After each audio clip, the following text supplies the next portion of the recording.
วันนี้เราจะมารีวิวอะไรครูมันคือ Corsair ST100 RGB เป็นสแตนบางหูฟังที่มีไฟ RGB ด้วย ราคาของสแตน RGB เนี่ยมันอยู่ที่ประมาณ 2,000 กลางๆนี่วันนี้เราก็เลยจะมารีวิวให้ดูว่ามันมีฟีเจอร์อะไรบ้างอันนี้เราลองมาดูดีไซน์แล้วก็ Build Quality กันดีกว่าตัวสแตน ST100 เนี่ยมันเป็นสแตนหูฟังที่ดีไซน์เรียบๆแต่ว่าดูมั่นคงนะเนี่ยมันเป็นสแตนแบบนี้เรียบๆตรงๆดีไซน์แบบเรียบสวยอ่ะมีการโค้งในจุดที่เป็นแบบมุมโค้งอย่างเงี้ยพวกมุมโค้งแต่ว่าความเรียบตรงโดยดีไซน์ของมันเนี่ยจะทำให้เรารู้สึกถึงความแข็งแรงซึ่งอันนี้มันจะเป็นการทำให้เราวางหูฟังแล้วมันดูแบบเรียบร้อยบนโต๊ะเราอะวางหูฟังเข้าไปอันนี้เสียบก่อนนะวางหูฟังเข้าไปเนี่ยก็จะมีความเป็นระเบียบจริงๆอย่างที่ครูว่าแล้วอีกอย่างหนึ่งมันเหมือนกับการเป็นการโชว์หูฟังไปในตัวด้วยนะสแตนโชว์หูฟังนะใช่หูฟังเราภาษาซื้อมาสวยๆแล้วพอมองไปที่โต๊ะเกมมิ่งเรารวมๆใช่ไหมมันก็จะดูโอ้สวยดีนะและอีกอย่างหนึ่งการวางหูบนสแตนเนี่ยเบนรู้สึกว่ามันจะทำให้หูฟังเรามันไม่เสียทรงคือเวลาที่สมมติถ้าเราไม่มีสแตนใช่ไหมการวางหูเราต้องทำยังไงแล้วก็วางแหมะลงไปกับโต๊ะใช่ไหมวางไปเงี้ยซึ่งบางทีอ่ะเราวางแล้วเราไม่ได้จัดบางทีมันก็บิดไปผิดรูปถ้าเกิดว่าเรามีสแตนอ่ะเวลาวางมันก็จะอยู่ในทรงของมันเป็นทรงหูอ่ะแล้วก็จัดมันเนี่ยมันก็จะไม่ค้างในท่าที่มันบิดไปบิดมาก็คิดว่ามันน่าจะช่วยยืดอายุการใช้งานของหูเราได้มากขึ้นตัวสแตนตัวนี้จะมีไฟ RGB รอบฐานอันนี้รอบๆฐานนะฮะตรงโลโก้ก็เป็นไฟ RGB เหมือนกันส่วนวัสดุของสแตนจะทำจาก Aircraft Grade อลูมิเนียม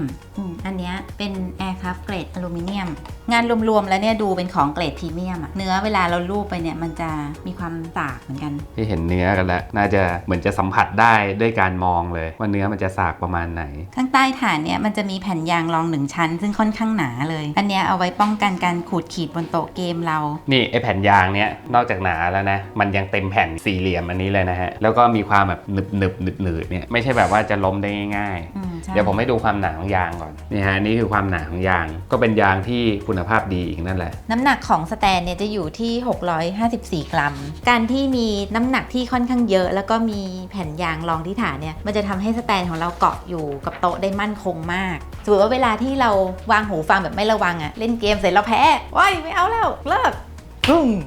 สแตนก็จะไม่ล้มคือถ้าสมมติว่ามันเป็นสแตนพลาสติกที่น้ำหนักน้อยเนี่ยเขาจะใช้วิธีเอากาวมาติดข้างใต้ฐานนะแล้วก็ติดไปกับโต๊ะเลยอันนี้คือสแตนพลาสติกที่มีน้ำหนักเบาๆนะฮะเขาก็จะต้องติดกาวแบบนี้ซึ่งหลายคนอาจจะไม่ชอบเพราะว่ามันจะต้องไปติดบนโต๊ะติดแบบถาวรนะอยากจะยกย้ายไปที่อื่นก็ไม่ได้เลื่อนไม่ได้ซึ่งเป็นสิ่งหนึ่งที่ทำให้ผมตัดสินใจซื้อสแตนตัวนี้เพราะแต่เดิมทีเนี่ยผมใช้อันนี้อยู่จริงๆเราก็อยากจะเปลี่ยนที่เปลี่ยนอะไรเงี้ยบ้างบางทีจัดโต๊ะอย่างเงี้ยก็ไม่ได้เพราะว่ามันติดถาวรไปแล้วก็วุ่นวายก็เลยอันนี้ก็น่าจะตอบโจทย์สายไฟเนี่ยจะเป็นสายที่เส้นแบบค่อนข้างหนาหน่อยหนามันนะไม่ใช่สายถักนะน่าจะเป็นยางใช่ไหมฮะเนี่ยเข้าใจว่าอย่างนั้นนะแล้วก็หัวที่เสียบเข้ากับตัวสแตนก็จะเป็นหน้าตาแบบเนี้ย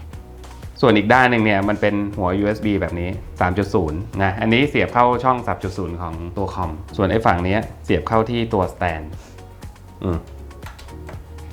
เสียบเข้าไปอย่างเงี้ยสแตนตัวนี้มันจะมีช่องเสียบ USB อยู่2ช่องอันนี้ช่องแรกบนฐานเลยอีกช่องหนึ่งก็คือด้านข้างตรงนี้แล้วก็มีช่องเสียบแจ็คหูฟังครับเป็นช่องเสียบหูฟังขนาด 3.5 มิลอนาล็อกแต่ทีนี้จะพูดถึงไอ้ช่อง USB ก่อนช่องเสียบ USB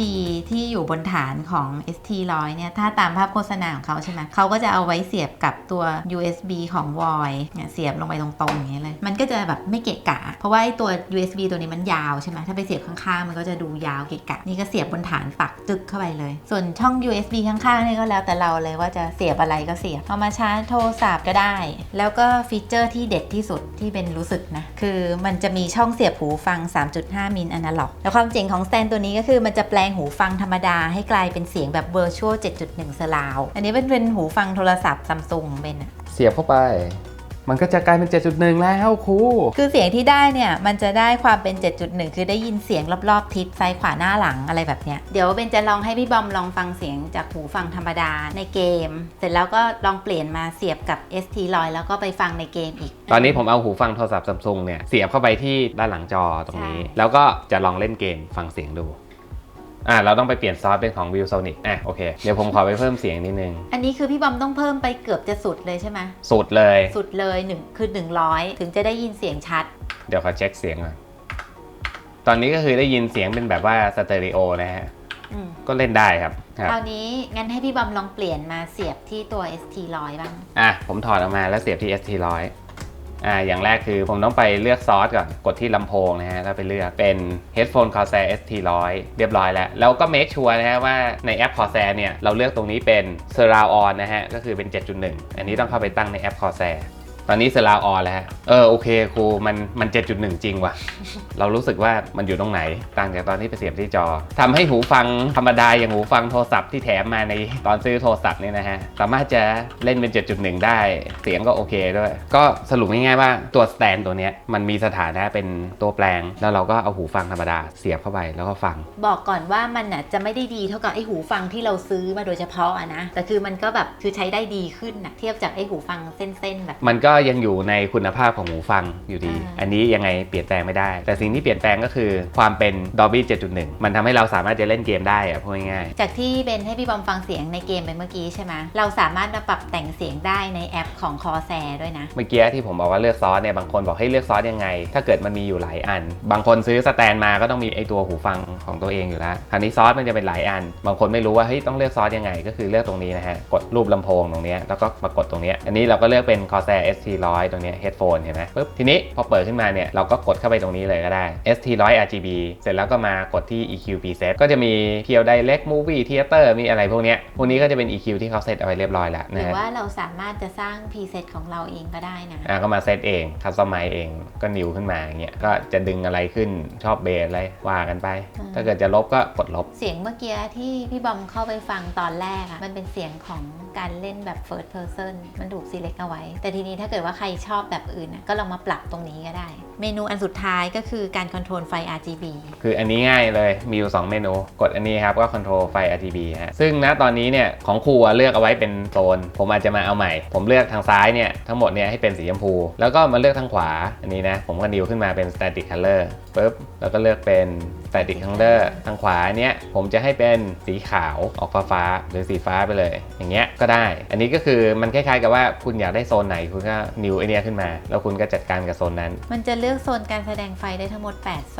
นสมมติตรงนี้จะให้เป็นสีเขียวเนี่ยก็โผล่ขึ้นมาเป็นสีเขียวคือโซนที่คุณเลือกได้เนี่ยทั้งหมด8โซนอย่างที่ว่าเนี่ย1 2 3 4 5 6 7 8รวมโลโก้เข้าไปเนี่ยกลายเป็น9จุดถ้าใครที่ขี้เกียจเซตติ้งโซนก็ไปเลือกเอฟเฟกต์ที่เขามีมาให้อยู่แล้วก็ได้แล้วก็มาดูอันนี้เป็นสไปรัลเรนโบว์ก็คือวนเป็นสีไวเซอร์รับเนี่ยเป็น Color Shift เปลี่ยนสีไปเรื่อยๆอันนี้ก็ตามมาตรฐาน Corsair นะ Color Pulse อันนี้นะฮะมันก็จะแวบขึ้นมาแล้วก็ดับแล้วก็แวบขึ้นมาเป็นอีกสีหนึ่งเหมือนพวก bleeding เหมือน bleeding อันนี้ Color Wave ก็คือเวฟไปวึบเนี่ย Color Link ก็คือลิงก์เข้ากับอุปกรณ์ Corsair ทุกอันแล้วก็เลือกสีทีเดียวเลยอุปกรณ์ Corsair ของคุณก็จะเป็นสีเดียวกันหมดเลยซึ่งตอนนี้ใช้ Color Shift ตอนนี้คีย์บอร์ดเมาส์แผ่นรองเมาส์แล้วก็ไอตัวสแตนเนี่ยก็จะชิปสีไปเรื่อยๆซึ่งตรงนี้มันสนุกมากถ้าคุณมีอุปกรณ์ Corsair เยอะๆนะโดยสรุปแล้วเนี่ยสแตนเนี่ยมันไม่ได้ทำให้เราเล่นเกมดีขึ้นหรอกอ้าวยังไงเนี่ยครูแต่มันมีผลกับทางด้านจิตใจของเราเหรอเพราะว่ามันมีไฟ RGB ที่มันบุบว่ามันดูเท่มากก็จริงฮะแล้วมันก็ทำให้โต๊ะของเราเนี่ยดูเป็นระเบียบเรียบร้อยดูสะอาดสะอ้านแล้วก็ทำให้หูฟังของเราไม่ต้องวางบนโต๊ะให้มันแบบบิดผิดรูปแล้วก็ฟีเจอร์ที่เด่นๆของมันอีกอย่างหนึ่งคือมันมีไอ้แจ็คเสียบ 3.5 มิลตัวนี้มาด้วยซึ่งอันเนี้ยสำหรับเบนได้ใช้บ่อยเหมือนกันเพราะว่าบางทีเวลาหูฟังเราชาร์จอยู่หรือมันแบตหมดกลางอากาศอย่างเงี้ยต้องเอาหูฟังธรรมดามาเสียบหรือไม่ช่วงที่เวลาอยากจะสบายหูคือไม่อยากถูกครอบแบบฟังอะไรไปเรื่อยของตัวเองก็จะเอาหูฟังซัมซุงมาใช้เหมือนกันก็เลยรู้สึกว่ามันเป็นแบบสแตนที่ค่อนข้างแบบมีประโยชน์หลากหลายก็ลองตัดสินใจเอาเองว่าด้วยราคาประมาณ 2,000 กลางๆกับฟีเจอร์ที่เราให้ดูไปเมื่อกี้เนี้ยเราชอบดีไซน์ไหมชอบวัสดุไหมผมยังไม่ได้เคาะให้ฟังก่อนโอ้โหเจ็บเอาเล็บแล้วกันเนี่ยฟังความตึ๊บของมันดูตันเลยอันนี้เอามาเป็นอาวุธได้ไม่พอใจเอาเคกหัวเลยมันค่อนข้างหนักและตันก็วันนี้ก็จบรีวิวแค่นี้ถ้าใครอยากสนับสนุนนะฮะก็สามารถเข้ามาช้อปปิ้งกันได้ที่ www.ilovetogo.com/shop เข้ามาที่เกมมิ่งแล้วก็เข้ามาตรงหูฟังแล้วคุณก็สโกลงมาดูก็ได้มันก็จะมีอยู่หรือว่าคุณเสิร์ช ST100 ในเว็บเราก็ได้เจอกันใหม่คลิปหน้า